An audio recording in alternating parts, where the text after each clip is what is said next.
کہنے لگا 11-12 سال کا نوجوان آیا مجھے توبہ کرا گیا. تو کہا جناب آپ کو کیسے ملا؟ تو وہ شخص کہنے لگا حضور کل میں گیا بازار, میں نے بغداد کے چوک سے 10 کلو مچھلی بھی خرید لی اور کچھ اور ضرورت کی چیزیں بھی, مہمان آنے تھے, وہ سارا کچھ خرید کے میں جب نکلا تو سامان زیادہ ہو گیا. چوک میں مزدور بیٹھے ہوتے تھے, میں نے کہا بھئی میرے ساتھ فلاں محلے تک سامان پہنچانا ہے. وہ بچہ کہنے لگا چچا اگر میں چلوں تو, میں نے اس کو ایڈریس وغیرہ بتلایا تو 3 دینار مزدوری طے ہو گئی سامان گھر پہنچانے کی. کہتے میرے ساتھ وہ نکلا اور جب رستہ طے کرنے لگا تو رستے میں گرمی بڑی سخت تھی, ظہر کا وقت تھا. ذرا ہم نے چند قدم اٹھائے, 2-4 گلیاں گزرے تھے کہ اذان ظہر کی آواز آنے لگی. تو کہتے ہیں بڑی منت کے انداز میں, بڑی گزارش کے انداز میں میری طرف دیکھا, عمر چھوٹی سی ہے. کہنے لگا چچا اگر اجازت مل جائے تو میں ظہر کی نماز پڑھ لوں. کہتے ہیں میں ایک جگہ پھٹے پہ بیٹھ گیا اور گپے کرنے لگا, سامان وہاں رکھا, میں نے کہا پڑھ لے نماز. کہتے ہیں بچہ نماز پڑھنے چلا گیا, باقی لوگ دیر سے آئے, وہ نماز پڑھ کے جلدی آ گیا. میں نے کہا بیٹے تو جلدی آ گیا ہے؟ کہنے لگا اس لیے جلدی آیا ہوں کہ آپ یہ نہ سمجھے یہ کام چور ہے, میں نے نفل چھوڑ دیے ہیں, فارغ ہو کے پڑھ لوں گا.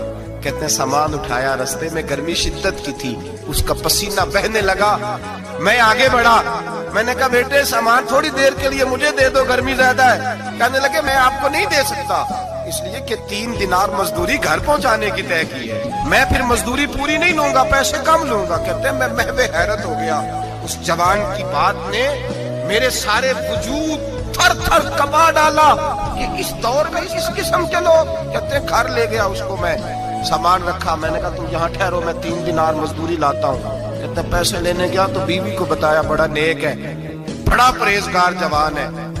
کہنے لگی روٹی پکی ہوئی ہے, اسے کہو دوپہر کا کھانا کھا لے. کہتے ہیں میں باہر گیا, 3 دینار تھمائے, میں نے کہا بیٹے ایک بات مانو گے؟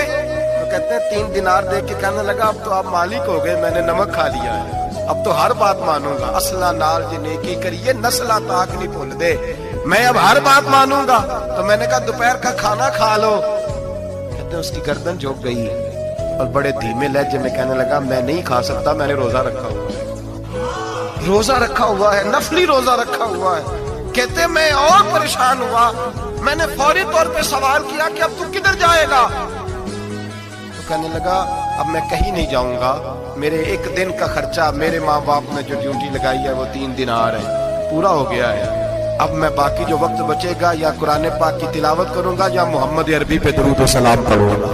میں نے کہا افطاری کر لینا. کہنے لگا مجھے مسجد بتا دو, میں جا کے اللہ اللہ کرتا ہوں, مجھے شام کو لے آنا. افطاری ہمارے ساتھ